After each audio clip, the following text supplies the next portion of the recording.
The Google Gang Podcast.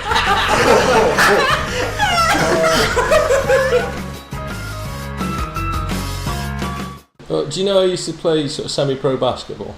No. Yeah, 5'5". You're not a tall guy, It's all sort of speed and bulk. But, it's all speed and bulk. Yeah, but I remember they pulled us in for a photo shoot the one day. These people did. It was when I was playing for Wem Giants. I remember they said like, "Oh, come in, we'll do a photo shoot with you, and but we'll use it for like prospectuses to get people into the local colleges and whatnot." I was like, "Oh yeah, fuck, to play basketball." Cool. Yeah, so they basically said to the coach, "Just give us your 3 best players." I went, "All right." So me, my mate Mark Musgrove, and another like Chris Rouse turned up. All of us under 6 foot tall, and they're just looking at us going like, "Where are the basketball players?" No, we want basketball players. And we're like, yeah, we are basketball players. And they went like, okay, well, what we'll do is we'll just take some pictures of it, and you can just tell they were just completely unenthusiastic at this point. Just like, you guys weren't tall. Yeah, it's like, you ain't black, you ain't tall. This is shit. Where was this though? Where are the black tall basketball this fucking mate. The majority of the team was, but they weren't the best. Yeah, it's like literally basketball is such a multinational sport, so we had like Koreans, Africans, Japanese, fucking Polish, Slovakian. You just found that the best 3 players were short, white, British people. So it's like, oh fuck no. And then there was sort of like, all they ever kept on doing is like, so anytime you want to like dunk the ball through the hole, and we're going like, mate, I'm 5'5", I can't even touch the backboard. So what was your position in basketball? Point guard. Okay. Yeah, point guard. And have you stopped playing basketball? No, I still play now.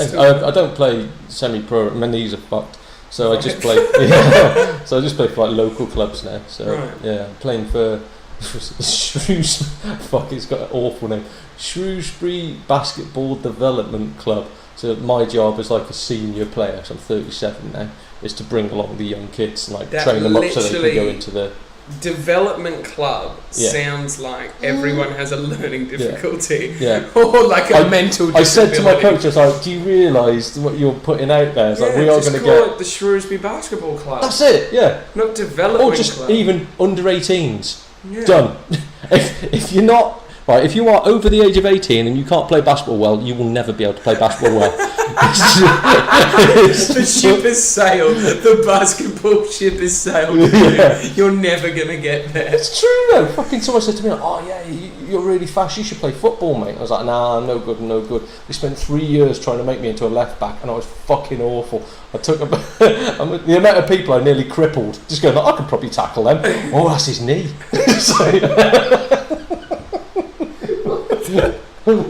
So you did try football and it just didn't work for you? I'm fucking useless. I'm useless with my feet, good with my hands, that's it. Right, that is a very good thing to have though. Yeah. You know, good with your hands, good with your fingers. Yeah, well, guitar. Although my fingers are all broken now through basketball, so that's not good.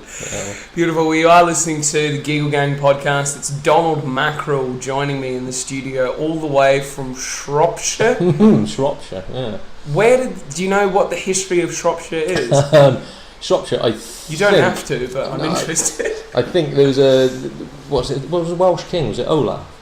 Mate, you're asking a bloke that doesn't know a fucking thing about Welsh kings. King Olaf of Wales, North Wales. He basically had a fight with the entire... No, I'm making it up. I have no idea. I think it's like... it was... it's equidistant between Chester, Wrexham, Shrewsbury, Crewe, and like back in Roman days, they'd have sort of like points where they would all meet up and camp. Yeah. And Whitchurch, Shropshire, was sort of like a big Roman camping point. So yeah. Right. Yeah. So that's where it came from. And how long have you lived there for? Fucking my entire life. Oh really? Yeah. I kept on moving out and just like going, oh no, there's people here. Just moving back. There's people. Yeah. It's like, I don't know him. I want to go back home. So what's it like living in like a small English town like that? Mate, it is shit. But it's lovely. It's one of the, like. I moved out to like Wrexham for 6.5 years, where like you don't know if you're gonna get stabbed or not, and it's just it's a cesspit. I had a great night in Wrexham last Oh night. mate, it's vile. It was okay. So my opinion of Wrexham when I arrived was all these people look like their dads fucked their cousin. Right. That was initial look. Then. Like their voices, it's like they're like sort of Welsh, but they won't commit to that. But it's sort of English, but they won't commit to that. It's like a mentally disabled Scouse accent, is the way I put it. Yeah, it's very, very weird, and like they've got like English accents but Welsh pronunciation. Yeah, and it's just very odd. And then I looked around and I was like, these people seem like they're going to get pretty leery tonight. Like it seemed like it was going to kick off. Whole night. Fine. Everyone polite, no fights, no dramas, nothing. Hey, wait. Right. Last 45 minutes, 4 separate incidents of blokes just smashing each other, throwing shit, just going mental. English people, specifically Wrexham, can't end a night. Like they just don't want it to be over, so they're like, what can we do? You know, England and Wales are different places, don't you? Yeah, but Wrexham is basically England. Wrexham, this is no word of a lie. If you ask anybody from North Wales, they will tell you it's English. If you ask anybody from England, they'll tell you it's Welsh. No fucker wants to own it. No one wants to own Wrexham. Yeah, it's like a little backwards cesspit where just people just go to die or take drugs. That's it. It's horrible. Well, not to get anybody in trouble, but I was offered cocaine 3 times last night, and I was working. Yeah. I went there for my mate's stag do when I don't even know if it's still there. There's a club called Liquid. That is Attic. That is. Oh, is that what it is now? That is what it is now. So I went out when it was Liquid, and it was meant to be my mate's stag do. It was meant to be in fancy dress. That's the only club in Wrexham. There's no other club. There used to be a couple more. I can't remember the names now. Well, now Attic is the only one that's there. Well, great club though. Great club. Is it?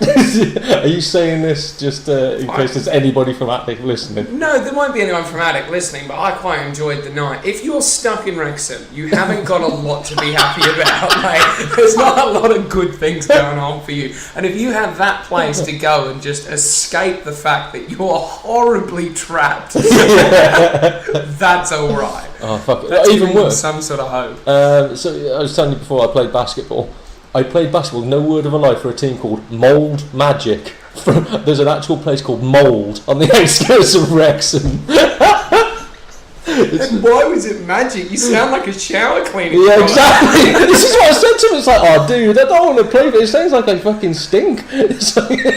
Mould Magic. Now, how did Mould Magic go in the basketball? Admit, Mould Magic were really good. Really, really good. Yeah. We were in we were in the Welsh Premier Division. Oh, sorry, North Welsh Premier Division. The Welsh Premier Division wouldn't have you. This is it. This is how they sold it to me. They said, like, oh, do you want to come and play in the North Wales Premier Division? And I went, oh, shit, yeah, that'd be really, really cool.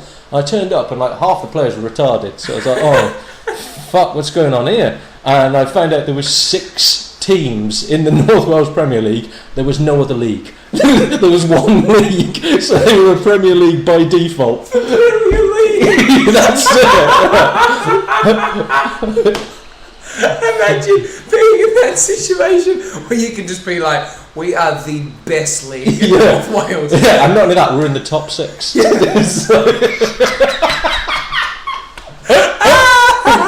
We're always in the top 6. We have not won a game this year, but we are in the top 6. Yeah. And I will have that printed. But I suppose their way of getting back at me is I left the club in disgrace, going like, oh fuck, I'm not playing for you lot anymore. You're not playing for the Mould Magic. They then joined the British Basketball League, which is like your big fucking nationwide bastard, and they went straight into Division 2 and won the league. And I was like, no! Really? The team of retards beat what England had to offer? Well, I thought they were retarded. It turns out I just couldn't play very well with them because because they were good? Or? No, we got different meshes. So like you've got. Do you know much about basketball? I know a little bit about basketball. So like you can either be like a grinding team, you can be a 3-pointer team, you can be a fast team. My basketball was always grind, which at my height is weird because I am fast, but I used to like sort of like using my weight and knocking people about and like moving the ball slowly up the pitch. That's it, and basically just frustrating them. Yeah, frustrating them. But theirs wasn't. Theirs was 3 points and speed. Yeah. And I can't shoot and I get tired really quickly. So fucking I'm old. I play basketball, but I can't shoot. Yeah, that's it. Yeah, I can't. So you were just like moving the ball around the court. I'm basically a point guard, and on defence I'm really good. I'm quite good at sort of like just frustrating people and giving them a bit of a jab in the ribs and all that sort of business. But and not only that, if you're 5'5", a referee is not calling a foul on you. No. If some 6'2" dude hits the floor and then attacks you, he gets a foul. Yeah. It's like, I've done nothing. So do you think, right, being a short guy, do you think it's played to your benefit in life, or do you wish you were taller? I used to wish I was taller. When I was single, I really wished I was taller because women do not like midgets. Yes. So that is true. Yeah. Literally, I was on Plenty of Fish, and there's oh man, fucking. You'd be on there just sort of like they're going like, oh yeah, so where do you live? And you go, like, I live in Shropshire. And they go, oh, whereabouts is that? And you tell them, and they go, oh, that sounds really nice. You go, oh yeah. Because I've never been. No. To be fair, like we used to have like Harrison Ford and Callista Flockhart and everything coming on holiday to where I live. Really? Yeah. It's really nice. We had like so it is a nice part of the world, but like to visit, like the Lakes District. Like I was up in the Lakes District a few weeks ago. It's not as nice as the Lake District. But I was like, I like this area. Like it's a nice place to look at. But I was like, if I have to live here, fucking hell. Yeah, there's nothing to do. No. But so you'd tell them where you lived, and they'd be like, oh right, so who do you live with? And you go, I live on my own with a dog. And they go like, oh right, that's nice. Yeah, are you renting? No, I bought the place. And you can just see the interest going up. They're like, oh fucking hell, that's amazing. And go, so what do you do for hobbies? And oh, well, I play guitar. I used to be in bands and stuff. I do a bit of comedy. Oh, wow, that's awesome. And then they go, I play basketball too. Oh, cool, basketball. I love basketball players. And you're like, yeah, I know, but it's a bit weird being 5'5".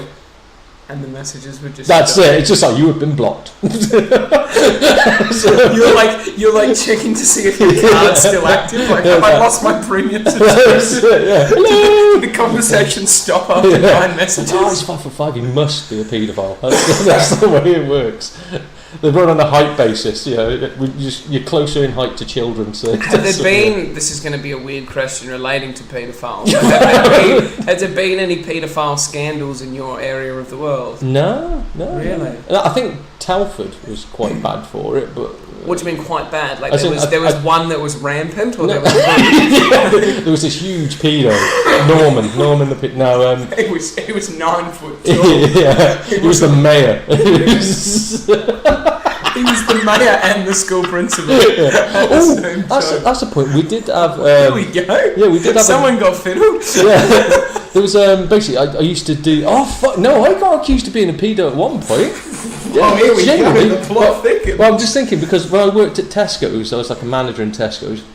And you get like the work experience kids. Yes. Yeah. Tesco's wanted to give them fuck all, so they'd done 2 weeks of like just working. Well, I say working, mainly knobbing about, doing nothing. Yeah. But like, no, to be fair, they were really, really decent kids. And I said like, oh, what do they get at the end of the 2 weeks? And Tesco's like, oh, they get experience. And I was like, well, no, come on, we've got to give them like some money or something. And they were like, no, we can't. No, I'm not gonna. And it was like Easter time, so I went. So they had to come in and do like full day's work for experience, but the experience is Tesco. That's it. Your experience is this is what happens if you don't get an education. I think so. That's what happens if you don't try. Yeah. So get your head down and fucking do it. So I went. It was like Easter, and they'd got 3 Easter eggs for $5. Yeah. So I was like, oh fuck it. There's 3 kids, £5. I don't give a shit. So I bought an egg from each. That's kind. Yeah, gave it to them. Next thing I know, I'm bribing kids with chocolate. Yeah, the mum had spread it all around. I was like trying to chat up her daughter, and I was like, you do realise there was 2 lads there as well, like, and their parents haven't come out and gone, I'm a pedo, and like, but they are there. But anyway, long story short. Because you gave her an Easter egg, but it was Easter time. See, if you give someone an Easter egg in August, it's suspicious. Yeah. Or if you're just randomly buying a kid chocolate, that's and you're offering it to him out of your car. I think an Easter egg is particularly creepy in the back half of the year. Were you dressed as the badger?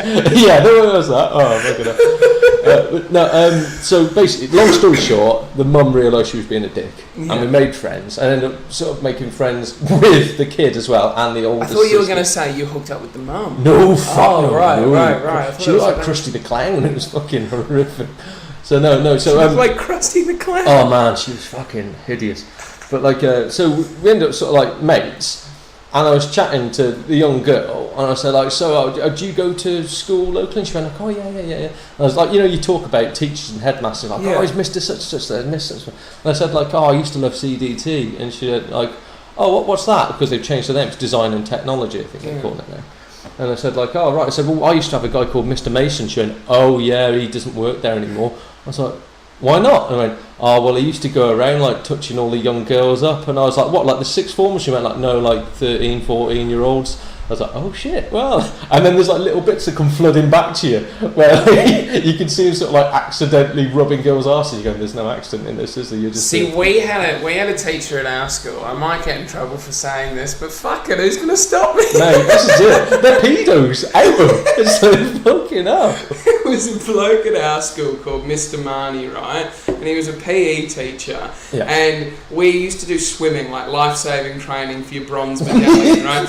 Weird thing about life-saving, I only heard this the other day. There is no silver and gold medallion. Bronze medallion is as good as it gets. And then it just stops. So like, once you're there, like, you've achieved bronze, but like there's no upper echelons. But anyway, we're trying to do swimming to get the bronze medallion, right? I didn't even get the medallion. I think I got signed off on a sheet to say that I know how to swim or some shit. Yeah. But he would do like swimming demonstrations, but he would only ever use girls. And obviously girls are in their bathing suits in the pool, and he would be like, come over here, and he'd be like holding their waist, or he'd be like doing whatever. And every time he'd demonstrate anything, it was always with girls in the class, and it was just weird. Yeah. And he was like an older guy. I think, did he have kids, Cam? I don't know. I honestly don't. He was. I had him for grade 8 PE, and I never had him again. You As in you had him, or he had you? Cam was touching everyone. Cam used to finger Mr. Marley. He asked me how to get it. Asked me to twitch the trade. Genuine story. Oh fuck it. Nobody's going to be like from Whitchurch is going to be listening to our old teacher, Mr. Richards, who's like a PE teacher. We didn't think there was anything weird about it. I think every PE teacher is. I think that. Well, there's that line, isn't there, which is you could do like your porn star name would be like the name of your cat and the name of the underpants you're wearing or whatever. There's the pedo name generator, which is you take the first name of your PE teacher and the last name of your PE teacher. I must credit Laura Monmouth for that one. Look, that is a Laura Monmouth joke that I adore. I absolutely adore. But no, our PE teacher, Mr. Richards, he used to stand there and watch you take a shower, and he'd tell you if you hadn't showered enough. Like, no, you haven't washed. Get back in, wash yourself. And then we were like telling our mums and dads about it, going, look, this is a bit creepy. And they're going like, well, hygiene's important. You've got to wash yourself, because to be fair, when you're younger, you do sort of go, fuck it, I'll be all right. Yeah, and then open showers as well, like locker room showers. Yeah, okay. Yeah. And so, like we were at school with his daughter as well, and I just remember the one day I ended up working with his daughter at Tesco. I remember his daughter was a bit upset, and I was like, "You all right?" And she said, "Like, oh," she goes, "My mum and dad have split up." I went, "Why?" And goes, "Well, dad's moved in with his boyfriend, and his boyfriend was considerably younger than him, so it turns out her dad may have been a gay paedophile." Fucking. I hope the people of Whitchurch know what's going on. To be fair, this is standard behaviour for Whitchurch. This is what we do. So let's take it back. I feel like we're already there, but let's just continue on this train. So Donald Mackerel, as a kid in school, yes. What was your younger years experience like? Fucking horrific, mate. Genuinely, I don't want to bring the podcast down. My life has just been like a train wreck. So all the way through school, it was like just fucking autism, which wasn't recognised back then. You'd just be a bit weird and a bit of an outsider. If you couldn't talk to people and you couldn't judge facial expressions and things like that, they just sort of go, oh, he's just a bit fucking creepy. So yeah, didn't have any mates. The teachers were fucking horrible. And so like I regret asking this question. Oh, this is it, mate. Honestly, tell the fucking truth. This is real. It's so fucking grim because I never used to look people in the eyes. Yeah. And I've only learned how to do that through comedy. So I used to spend all of my life with like my neck cricked and my face just staring at the floor, and then you get called a weirdo for doing that. The teachers would bully you and call you a fucking weirdo. It's like, well, way to go. I remember going to my doctor because like my mum and dad like, look, there's something not quite right. We need to get him tested. And the doctor says, oh, no, he's fine. He's just a bit shy and a bit awkward. It's like, no, we really think there's something wrong. And my doctor retired in his 70s, still not believing in autism. To him, it didn't, like autism, you had to literally be in a wheelchair just dribbling. And it's like, yes, that guy is autistic. Literally, didn't believe in anything. He didn't believe in the spectrum. No. He only believed in one destination, and that's a fucking. It's like, doctor, I think I've got cancer. No, you haven't. No, look, there's a huge lump on the side of me. Are you dead? If you're not dead, you don't have cancer. So unless you're taking your final breath, that's it. You're fine, and then it's too late. Fucking hell. The sad thing is as well, he was a lovely bloke, he's a lovely doctor, he's just, old, set in his ways, blah blah blah. So I had all that to contend with, and I was really, really intelligent at school, but I went to a school where they'd rather you were good at sports than. How it ended up being good at basketball was because they pushed me in basketball. Education. I actually got bullied by my teachers for reading all of the books in the library. Like, do you think you're clever or something? No. Good. Do you think you're clever? Literally, that was a line. Mrs. Wood. I think she's dead now. Fuck you, fuck Mrs. for that. Wood. Yeah. Go and dance on your grave, you dumb Fucking bitch. I'll burn a bunch of books over your dead. Fucking Who do you think he is getting educated? Little shit. I love a teacher asking a student, do you think you're clever? It's a bad thing to be intelligent. You think you're going places, do you? Little shit. You're going to be a van driver. And you are. Yeah, that's what I do. So I don't want to get too personal as to what you do for employment, but you wouldn't have to say who you work for. But what do you fill your days with? I genuinely, I'm not allowed to say what I do. That's okay. So yeah, you can't say like the tasks that you have to do. No. Oh right. No. But I can say like I do minimal hours. It's not bad cash, and it's like Monday to Friday, 8 till 4. Start at my house, finish at my house. And then the rest of the time is you don't have to go to an office comedy. or anything. It's just every now and then I have to nip into the office, but okay. yeah, thankfully, like I spend all day on my own. It's brilliant. So yeah, and that's good for you, because I feel like as well for someone who's autistic, if you're given a list of things, being like you need to do that, and you're just left to your own devices, that work will be done because you're just focused on that. That's it, self-management basically. Yeah. So yeah, it's easier. So yeah. See, I'm starting a job tomorrow where I'm going to be by myself out on the street selling advertising to businesses. Oh fuck! But I'm very good at sales. Don't worry. Yeah. I'm not a talker. And I'm too honest. Neither am I. No. But would you not just be there? So with the autism thing, I will always point out flaws. So like, if people want to come and do any of my gigs, they'll go like, "Oh yeah, mate, have you got 10 minutes?" I'm like, yeah, but you're going to be performing to a load of drunks that hate women. So like, you go like, I would go down great there. Yeah. No, but there's certain people like, "Oh, you're a bit misogynistic." It's like, I'm not. I'm honest. I'm telling you what the audience is going to be like. So when I'm at work and people are going like, "Oh, well, I can't give examples." But if they said like, "Oh, so how's X going?" You go, "It's fucking shit, mate. We're terrible. We're losing money left, right, and centre." You can see your boss go, "No, we don't want." What I do really enjoy is you just getting on Facebook and just like speaking your mind, just like what's happened in my day today, and you'll just say it like it is. That's it, yeah. Like, I feel like I know you without meeting you very briefly at the Frog and Bucket and then having a chat over. I feel like I've known you for a long time just because I read your inner monologue. Just gets put I out. like comedians sort of say to me, they go like, "Do you know what? I've seen you on Facebook and I thought you were an absolute prick. And I've met you in real life and you're not bad." That'll do. People are scared to be themselves nowadays. They want to be this like fucking all virtuous, oh my god, I'm so down with everything, and blah, blah, even if what they're doing isn't quite right, blah blah blah. Nobody's happy to just look at things and go, we're all human beings, let's just treat everybody fucking equally and let's just be decent people. Yeah. And if you do that, then you're marginalised, you're a piece of shit. How dare you oppose this person? Don't you realise you're in a wheelchair or something? Yeah. Them being in a wheelchair has got nothing to do with them wanting free Snickers. I had the ultimate heckler who wasn't even really a heckler, right? But there was, I'm standing, I'm doing a set, right? And side of stage, right there, right next to me, a boy and a girl having a conversation. And I just stopped and I was like, are you guys okay? And they were like, we're gay. Yeah. And I was like, I didn't ask your sexuality, I just asked you if you're alright. And they're like, yeah, we're alright. And I was like, are you homeless?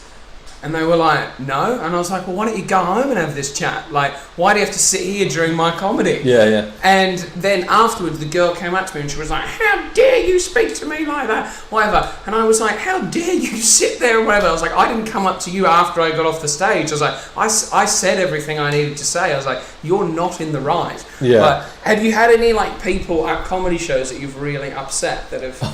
Oh man, I did this just one. Just narrow it down to one. Yeah, no, I can tell you my worst. Well, it's a really good story, but it's my worst experience where we all have good nights, we all have bad nights. I had a night where I absolutely stormed it, and so there's a stormed it is good for Australian listeners. Yeah, right. So there's a comedian called Dean Coughlin, I think his name. From Liverpool. Yes, beautiful man. We were doing this gig in Birkenhead, I think it was. He was up first. Straight away, he starts doing his routine, and this woman starts talking about the size of animals' dicks, and that's all. Sorry, she's an audience member. Yep. Yep. Sounds like she's doing bits. This is, no matter what he wanted to talk about, she wanted to talk about animal dicks. And so, how big was the room? How many audience members were there? There was it was a big room, but I'd say there was about 8 people. So she's there, pissed, absolutely pissed, telling us she's got degrees in this and degrees in that, and you look at her and it's like, mate, you look like you got fucking AIDS. She's got a degree in spice. That's it. Yeah. She's got 360 degrees all around her waist. Yeah. That's what she had. So she was in the front, just not even heckling, just shouting shit at him. And you could just see on his face, he was like, oh, fucking hell, I don't want to do this. So the compere gets back up, asks her to be quiet. Did he get off stage? No, well, he did his 10. Okay, so he finished his set. Yeah. But he wasn't impressed. No. And then, so the compere went up, reminded the audience, look, this is the rules, please don't talk to the actor. Next act, I think it was Ben. Oh, I can't remember. The next act got up again, talked to his entire set, wanted to talk about whale dicks again for some unknown reason. Was it a degree in dicks? I think she had a degree in animal dicks. She got a degree in phallus science. Someone bought her a weird book for Christmas and was like, I've got to tell people. So, and now I've got a degree in dicks. Imagine getting a book that was all about the size of different things' dicks. So I was on 4th, and through everybody's set, all she talked about was dicks. So I was like, right, now what I've got to do is I've got to get on there, shut her straight away, and then crack on. So I did. I can't remember. I might have said something quite derogatory, but yeah. He definitely said something quite derogatory. Shut her down, and it was that good. Literally, her own boyfriend started laughing, and we're sort of like, "Oh, right, cool, got you on board." And she sat there silent for my entire set. Yeah. And by now the crowd had grown to about 15, 20 people because we had some latecomers. Everybody's laughing, everybody's loving it. I was like, hey, I've been Donald Mackerel, thank you very much, bye-bye. Walked off stage, and there's just this, and I was like, fucking brilliant. I have absolutely smashed the pants off this gig, fantastic. And as I'm walking towards the people that were still there, so I think we'd only got the headliner and the MC left, because everybody else had just left in disgust. Yeah. They just had looks of horror on their faces, and I was like, oh shit, did I go a bit too far? I sort of said oh, was that alright? And they went, did you not see? And I went, what? And they went, when you finished your set, that girl picked up her glass and smashed it into her boyfriend's face. So, she fell out with her boyfriend for laughing at her and decided that the only recourse was to smash a pint glass into his face. So that was a fun gig. You alright? I've never been lost for words on this fucking show. I wanted to do a callback to violence against men by women. Exactly. But I just got so caught up in Well, that was the weirdest bit as well. Like, even they said that basically she smashes this glass in his face. The only people that were going across to go, no, were the women. All the guys are just stood there going, what do we do? What do we do? Yeah, if it was the other way around, if you see a man even sort of like shout at a woman, you can go straight in there and you can... The other night, I don't know what came over me, but I was walking home from Belly Laugh, right? Great comedy night we got here at Manchester, Rainbow. You should definitely do it. I'll tee it up. I would love to, yeah. You know Dan and Phil. I know Dan. Yeah, right. I feel like I'm like, I'll tee it up. I'm the big fucking cheese. Like, I hosted it last week. But anyway, I was I'm the best MC out there. But I was walking home and I saw this girl just like screaming at this guy, like just yelling. Yeah. He was just sort of standing there softly speaking to her. And I like took my earphones out and it was something like, you're a disrespectful cunt, da-da-da-da-da, all the usual that you get on a night out, right?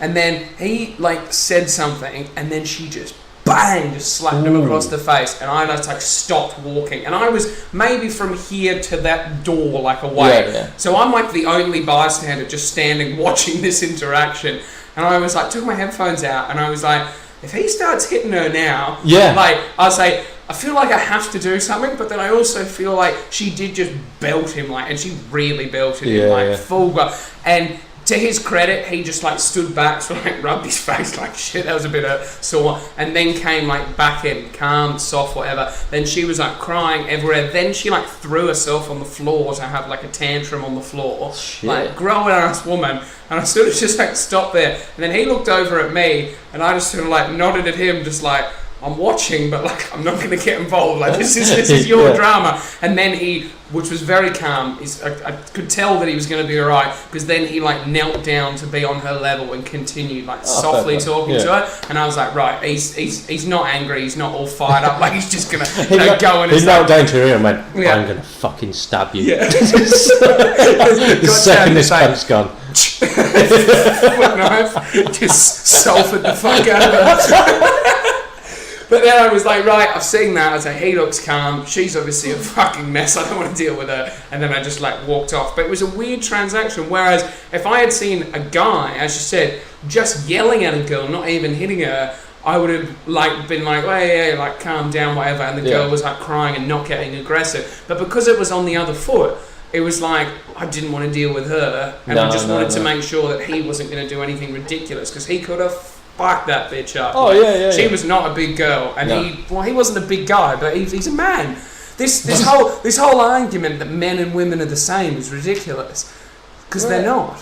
I think we're raised to be different people. I know physically, I know what you're saying, like but I think we're raised to be different people, because like fucking hell, my girlfriend of like 10.5 years that I used to date, she used to knock the shit out of me, man. And she was like, wasn't a big girl, but I think it goes back to the whole, you don't punch a girl, you never punch a girl. Yeah. So she felt that she could have carte blanche, and she'd just walk in, kick me in the fucking face, and I'm sat there going, what do I do? But would that have sparked out of an argument? Or no, because she's had a bad day at work.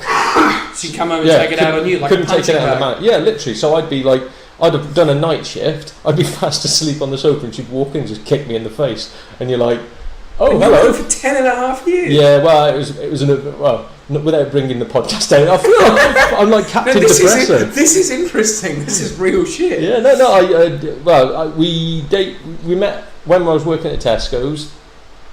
Was she one of the kids you gave Easter eggs? Quite creepy. I sort of You really had a good run out of Tesco's, didn't you? Yeah. No, so I met her, dated for 4 years. In that time, I left Tesco's, did other work, blah blah blah blah, and then she decided that she wanted to live with me. So I was like, right, let's get a house together. Second we got a house, the real person came out, because you're tied. Then it's so fucking hard once you. Did you get the house together? Yeah. Okay. That's the first mistake. Yeah, that's it. So that's it. I now own my own house. That's right. It is good. Mine and my dogs, and my dog is lovely. Good. So yeah. So She started getting a bit more nasty, a bit more like I wasn't allowed to play basketball anymore, I wasn't allowed to be in bands, always wanted to do stand-up comedy. Apparently I wasn't funny, I was shit, I'm an embarrassment, and it slowly picks away at you and makes you sort of feel that in itself is abusive, like stopping you from being yourself. I wasn't or allowed like friends. doing what you want to do. No, but like, your friends, they're all fucking wasters, you don't want to hang around with them. It's like, right, so shall I find new friends? No, you're alright, just work and stop here with me. And then I say it got quite abusive, and the problem is once you're in that cycle you don't realise there's anything better because you're already in that this is the best. This is all looking I'm worth. back, hindsight now, or me never being in that situation, I'm like, how could anybody end up like that? But then it's like here, like even the ruts that you get into, like when I moved here, I thought this move was going to be amazing and I was going to be awesome, right? Worked in radio in Australia, got heaps of experience. I was like, I'll come here, the BBC will be ringing off the hook, being like, come on now, bro, we've got a £50,000 a year contract and you can fly all over the world. Didn't happen, unfortunately. That's why we're at my kitchen table drinking cordial and having a chat. But so I got here, and like the bits where we were travelling around, so me and Cam would go to like a different city every like 3 days. We were like, just chilling out, having fun. Then we settled here in Manchester. It's January. It's pissing with rain. It doesn't crack 5 degrees. We've got no friends. We've got no job. We literally just have nothing. And I had heaps of savings from Australia, so I was with this attitude being like, I don't need to go to work, I got plenty of money, I'll just do whatever I want. But there was literally nothing to do. I had no friends to go out and see, I had no fun activities planned, so it was just literally sitting inside playing Xbox and watching Netflix. And I got into like this rut, and then I like looked back, because before I left Australia I made a list of all these things I wanted to do while I was here, and I looked at the list and I'm like, I'm nowhere near achieving any of these. Comedy was one of them, this podcast was another, like working in radio, all these things I had mapped out that I've now managed to do. But that first initial bit, and I was like sitting there, and he came home one day, he managed to get a job, all the rest, and I was just still unemployed, just sitting around, eating bags of crisps and playing Xbox. And he's like, bro, I've never seen you so sad. And like, I didn't feel sad, but I just had no purpose. No, that's it. I was just like filling in time, and I was like a person, I was like, I'll never suffer from depression, I don't understand mental illness, like how can you just be sad? That was exactly it. Like I was like, not on the way where I couldn't get out of bed and that, but I felt myself just slipping into this lazy, unproductive, purposeless life, basically. And once you're there, it's so fucking hard to drag yourself out of it. And then I was like, I need a job, so I literally just went on Indeed, applied for like 50 jobs, got a job at an e-cig shop, and would literally just go there for 25 hours a week just to go to work. And I even told the woman, like the boss at work, I was like, I don't need this job for money. She's like, why do you want this job? She's like, it's okay to say for the money. I was like, I'll be honest, I don't need the money. I was like, I'm very financially stable. I was like, I just want to talk to some people and do social interaction like that. And now I've left that job, I'm going on to this other job to sell advertising, but now I've sort of not found my way, but I've sort of like figured out how this country works. Because moving to a new country with one mate and then living with him, like it gets pretty boring after a while. Like, there's only so many chats you can have with a guy you've known for 10 years. Well, to be fair, it's like being in a relationship, isn't it? Where stuff will get boring. It doesn't mean it's shit, but it's just you've done the do. We've done what needs to be done. I wanted to get back because I think it was you. This is a complete change of pace, right? Oh, right. Yeah. Was it you that said the phrase "someone doesn't give a monkeys"? Is that something you say? Yeah, I say lots of phrases. Where does that come from? Who knows? I don't give a monkey. I'm guessing it's back in the day when monkeys used to be currency. Yeah. So you'd have a big purse full of monkey bits, and you go to your local greengrocer and you go like, I'd like a lemon, please. You'd be like, that's a monkey toe. Whereas this person would not give a fucking monkeys. I have no idea. I don't know where it comes from. It's just like an old colloquialism, isn't it? It just like makes no fucking sense. I think it was you I heard say it. And I wrote it down. I was so fascinated by the stupidity of the statement. And I've just been waiting to ask. I thought it was to do with couldn't give a monkey's ass. But even then... I thought that's the same. But that's even more ridiculous, couldn't give a monkey's ass. I've heard people say, I couldn't give a rat's ass, but I couldn't give a monkey's ass or whatever. And I'm like, but why? What's the ass got to do with what's the animal? That's it, yeah. I have no idea. It doesn't matter which animal's ass, I'm not giving you any. I'll have it to get to you. So, I don't know, yeah. Can you talk to me about, because you said you've been in bands? Yeah. What type of bands have you been in?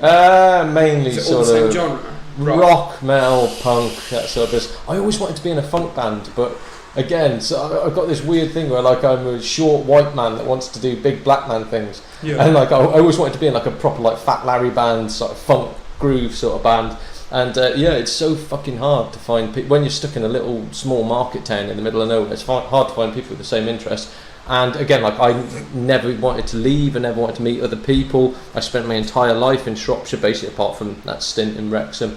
And yeah, it's only since I've been doing comedy I've actually started meeting. It's like, fuck, there are other people that want to do things that are outside the box, you know. They don't just want to go, oh, I want to be in a punk band. We're all in fucking punk bands. It's like, Jesus Christ, mate, do something different. So did you do music in school? Like, were you in bands at school? No. I my dad was quite a good guitar. Like, a little name drop here. My dad played with the Beatles. Ooh. Yeah, session musician with the Beatles. He was in a band called the Tramps. So he like toured Europe. Met my mum, got my mum pregnant. Did the stupidest thing ever, which was quit to be a dad. And it's like, I would rather not have a dad but be rich, you fucking I'd rather have never fucking had a relationship with you but not need to worry about anything. Just financial, that would have been lovely.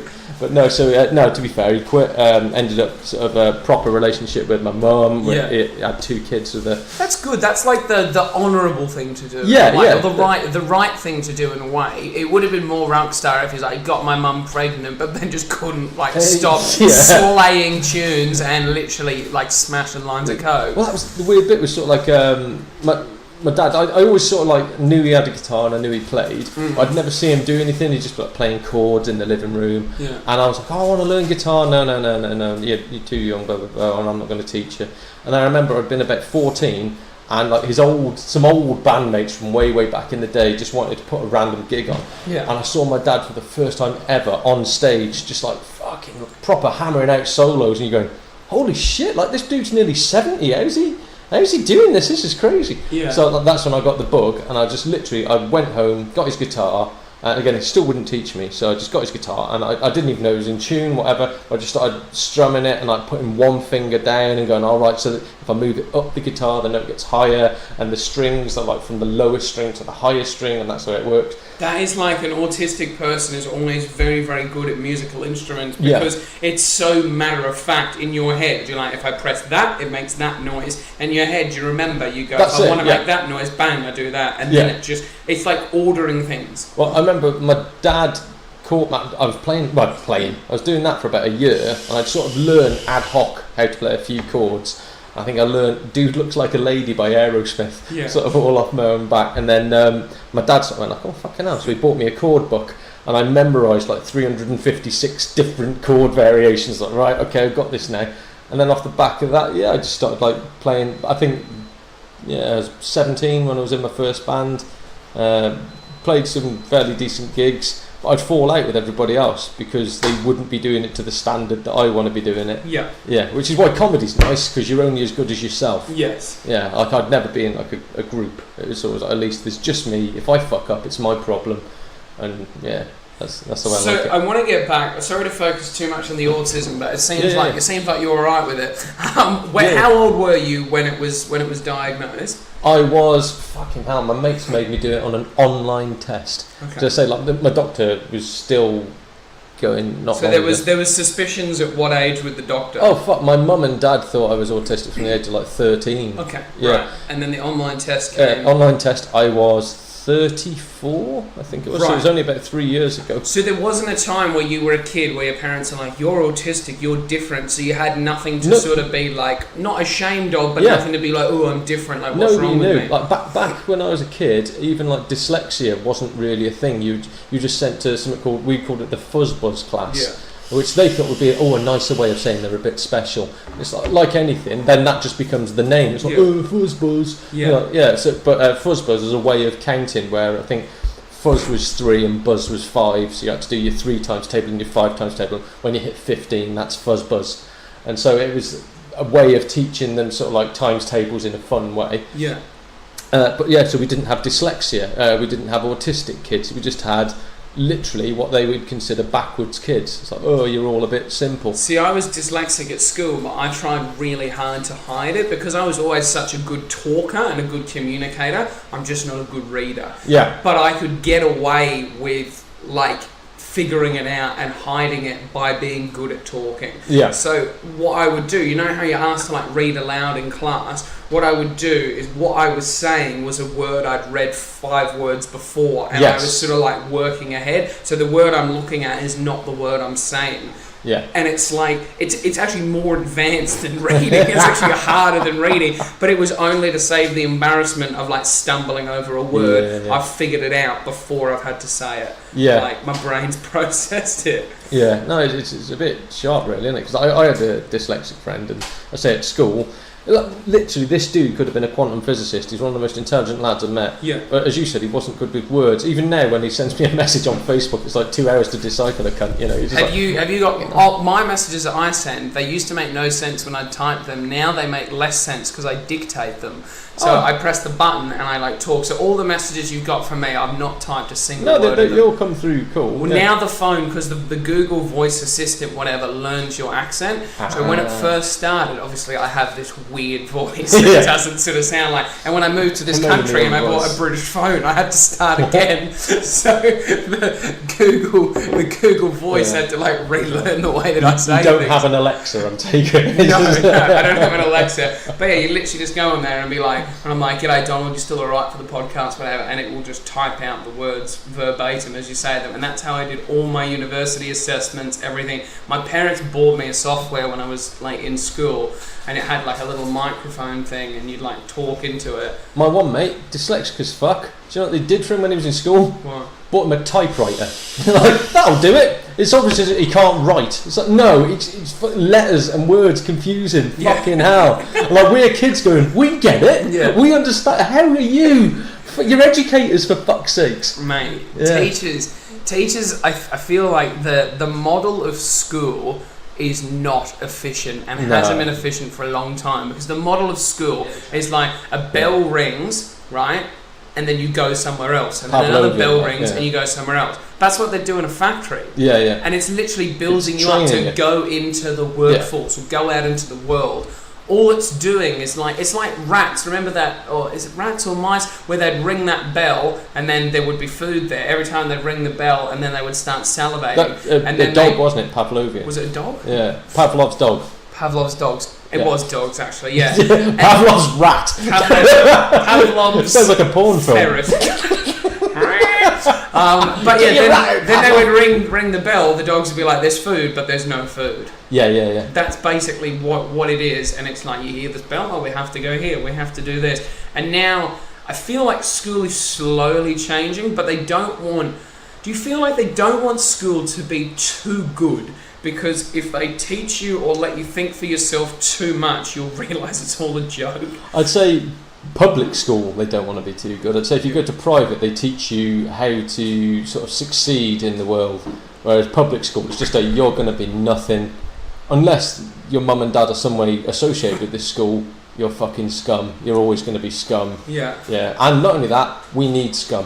Yeah. We need people to fucking man McDonald's drive-through. You do. You need a lower class. Like, I look around, there was a guy the other day when it was raining who was like digging out the side of like a road, and I like looked at him and I was like, this is not what he envisaged. No. I was like, there's something else that he'd rather be doing, but we need someone there to dig out the side of the road. As I said, I can't tell you what I do for a living, but it's fairly associated with that.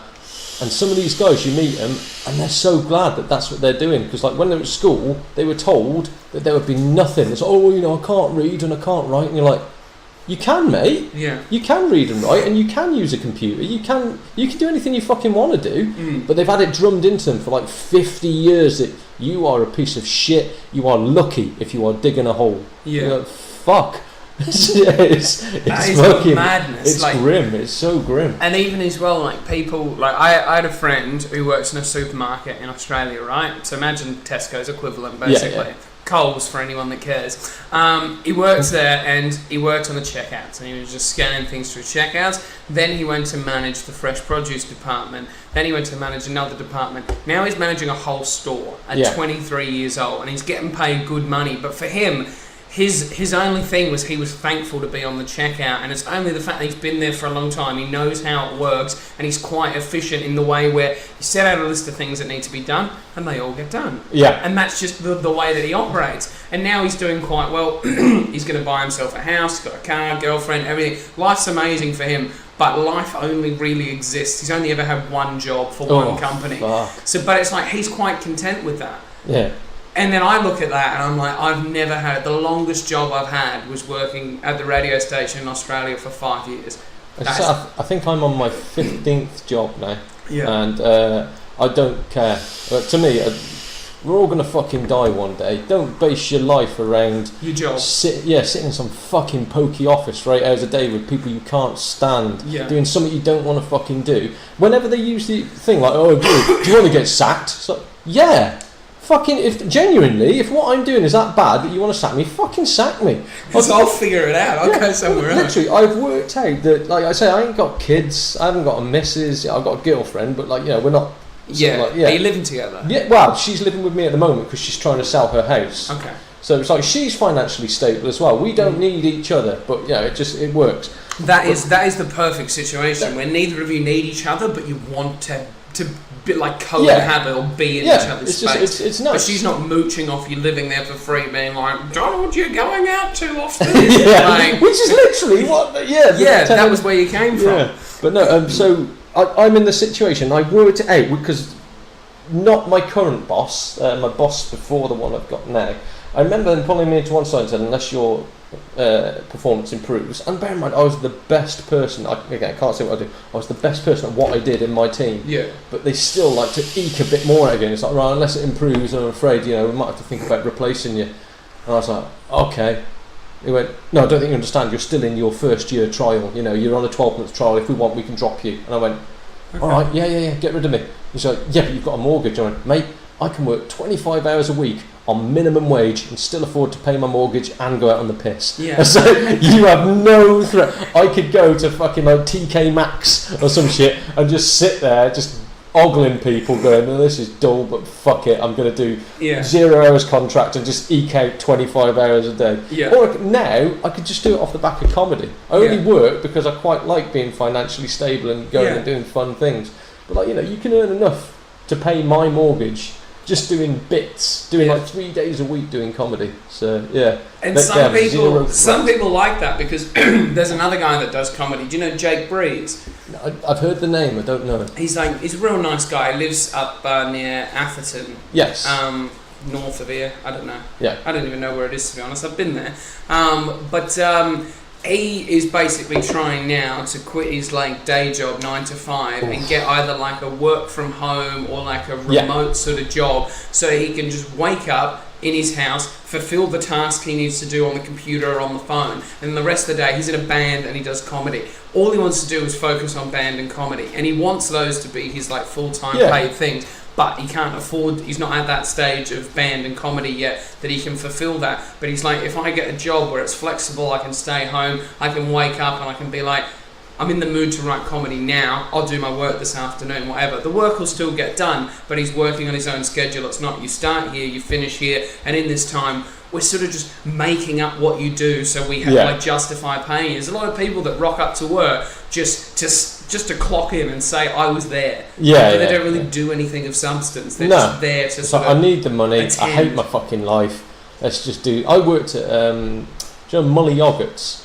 Yes. Yeah, I worked at their factory for 2.5, maybe 3 years. I can't fucking remember. Hated every single second of it. What were you doing in the factory?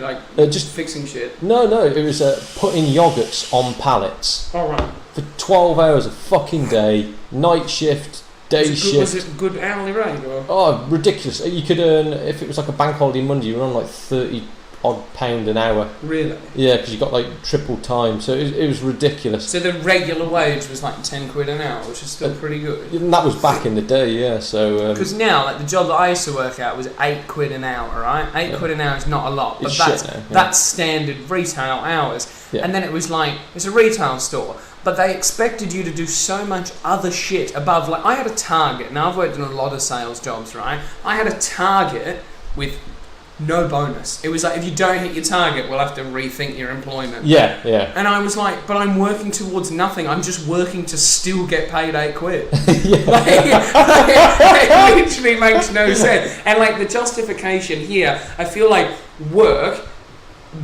is a means to an end, right? And the amount they pay you reflects how much you care. Yeah, yeah. Right? Whatever the hourly rate, if they paid me 25 quid an hour, I would have been a wizard. Right? Yeah. I would have been like the best they've ever seen. But they're paying me 8 quid, which is 14 Australian dollars. Yeah. My sister, who's 17, who works on a checkout and is like about to start studying uni, is on more money than I was. Yeah. Like, ridiculous. I'm a big hater of, not hater of the NHS, but I'm a hater of our healthcare system in the way that they pay people. Because like you've got like nurses on fuck all cash, and a lot of them, they're not doing it for the love, because that's a bullshit phrase. Nobody works because they love their job. But I think you need a bit of that, or else we would have zero nurses. You've got people that look after the elderly, where they go around and they're given like a 10-minute window to go in there, fucking clean everything, go, right, here's your food, right, now I'm going to fuck off. Yeah. And you're going like, if you're paying these people, as you say, £7.50, £8 an hour, what service do you think you're going to get from these fucking people? Not good. Yeah, so it's disgusting. And at the same time, I was telling you before, when I used to work for a water utility company, they were paying me 32 grand a year to turn on a tap. And you're going, fucking, how is this right? So was that to like measure the quality of the water? Was that? Yeah. So basically, you'd be checking the percentage of chlorine in the water. Right. So and it's just making the sure. water chlorinated here that you get through the taps? I don't know about Manchester, but yeah, most water it's treated. So yeah. Right. Yeah, you put like fluoride and chlorine in and all sorts of business. But you're checking that there's no sort of foreign bodies like poo. And I genuinely, oh fuck. I remember found poo in the water. Yeah, mate. We used to do reservoir cleans, because like reservoir, you're not thinking of like this great big expanse of water. It's like literally like a little bump in a hill. It might hold like fucking 10,000 meg of water or something like that, which ain't much in the grand scheme of things. Or you can even get them where they're like the size of a bathtub, and it's feeding like a small little village out in mid Wales somewhere. And I remember we got this fairly small reservoir, like literally about the size of this kitchen. Yeah. And I'd done a sample on it and it failed the sample. I was like, oh shit, right, I need to have a look at this. So we said, right, we need a res clean on this. And they went, what's it failed on? I went, well, we've got fecal matter in it. And they went like, well, that could be anything. I went, no, fecal matter. But what do you mean anything? It's poo. Yeah, as in like, yeah, it doesn't matter if it's a rabbit or human, it's shit. And then it just so happened that while I'm sort of there inspecting this thing and because you have to do like a dip basically, which is where you get something like the size of a milk bottle, you dip it into, it's all sterilised, you dip it into the reservoir, pull it out, and you can take better quality samples off it, and you do a few of those. I happened to put this big jar in, pull it out, and there was a quite obvious human turd in it. And we are the only people that have access to these reservoirs. They're like, there's grids to stop stuff getting in. Like you don't get dead animals or fish or anything coming in. So someone with a key must have opened up the lid to the top of this reservoir and taken a shit in it. And this is feeding people. So I sort of said, like, look, we've got bits of human poo. It's quite visible. I was like, because you're looking in the clean water. Someone's just like, fuck the man, I'm going to poo in these people's water. Again, I was on like 32k a year. I was with, I don't want to say that dyslexic people are dumb, but this one lad claimed he was dyslexic. He was not. He was just a fucking moron. He's the only man I've ever seen himself. Like, he pissed himself twice in a day, and I don't know how that's possible. Like, he pissed into after the peril of the first incident, you'd think when it came the second time, you'd be like, bugger, I need to get to a toilet. I was trying to train him, and we're driving. Yeah, I've gone wild, of course. We're driving down the road. He's an adult. Yeah, it's okay. So when you let children do work experience, you didn't have a fucking load of Easter eggs in the glove box. He was in his late 50s.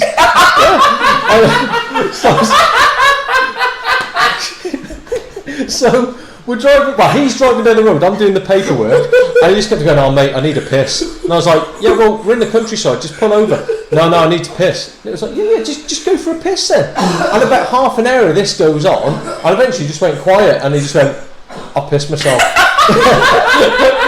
I was like, "Oh, mate, for fuck's sakes, dude!" So we pull over, and he's there.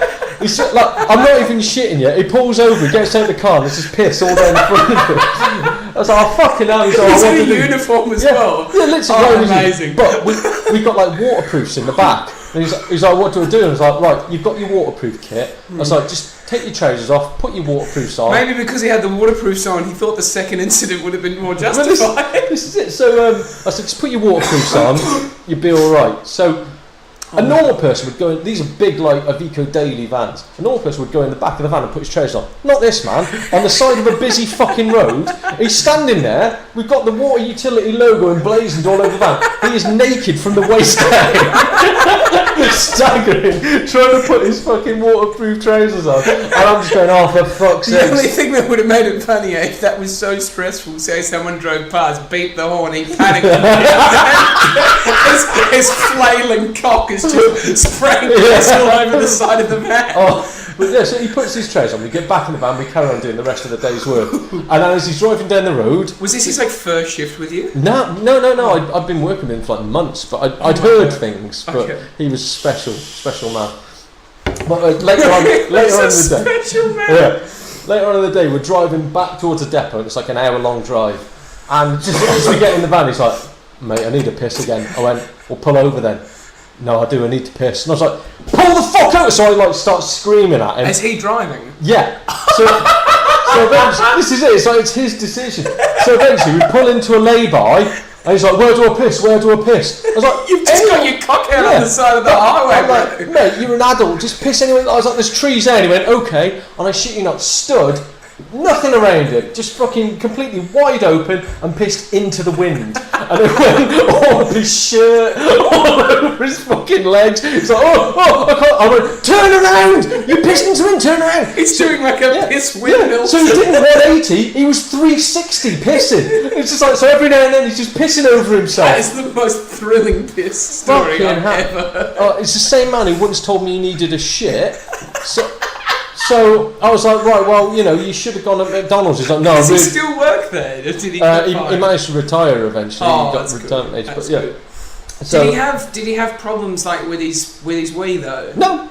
He didn't have like a prostate issue. You No. sure? Yeah, 100%. He was just an idiot. Because I feel like I shouldn't share this, but I know someone who has problems with said prostate. And was literally like would get the urge to have a piss and then would be like in the process of trying to find a toilet would just piss themselves. Yeah. And like just couldn't help it. Like the urge would come and it was like there was no holding it. There was no gate. It would just flow out. And this man is in his 50s.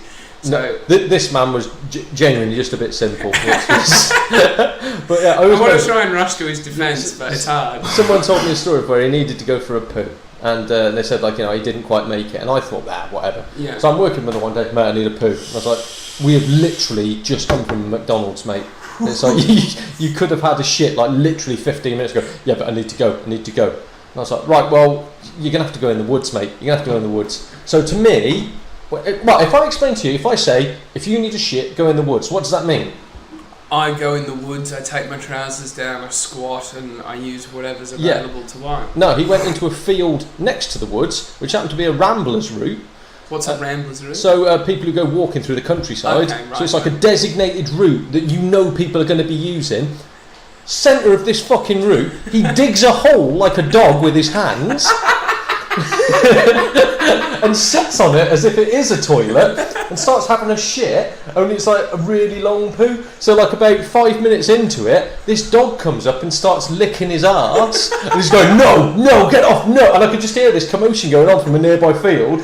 And then he comes back sort of like red-faced and he tells me, I was like, "What was that noise?" He's like, "Oh, a dog come over and started licking my bum." And I was like, "Is it weird?" He went like, "Yeah, but then the owner walked past and said, 'Morning.'" And I was like, "Oh, fuck no, dude." I was like, "Do you not stop shitting?" "No, I couldn't." So he's just there in full uniform taking a shit. Public walking. Yeah, it's like fucking hell, man. Oh my Fucking god, hell. what a way to end. We've done over an hour, Don. Oh shit. Fuck. Mate, we have to have you back. Yeah. You've been Listen. one of the most pleasurable guests for all the right reasons.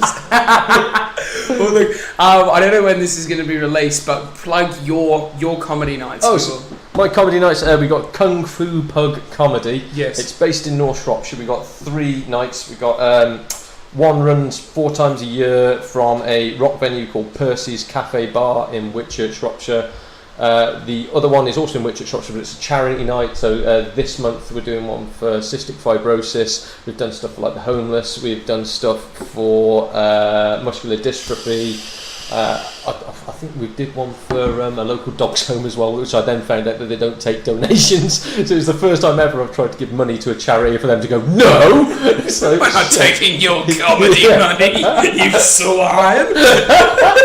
So, but no, we got a charity gig there, and we do, I want to say it's a monthly open mic night, but it's not, it's as and when really, but it's normally the last Friday of the month, and that's in Ellesmere, Shropshire. Lovely little cocktail bar. So yeah, we've got 3 nights at the moment. We're always looking to expand, and yeah, if you want to do a gig, give us a shout and we'll get you on. Awesome. I do want to do a gig. I might come down with the crew. Fantastic. Like one, yeah. We'll figure something out off air. But thank you so much for coming. We will definitely have you back. Donald Mackerel, everybody. Be good to yourselves. Eat your kale. It's bloody good for you.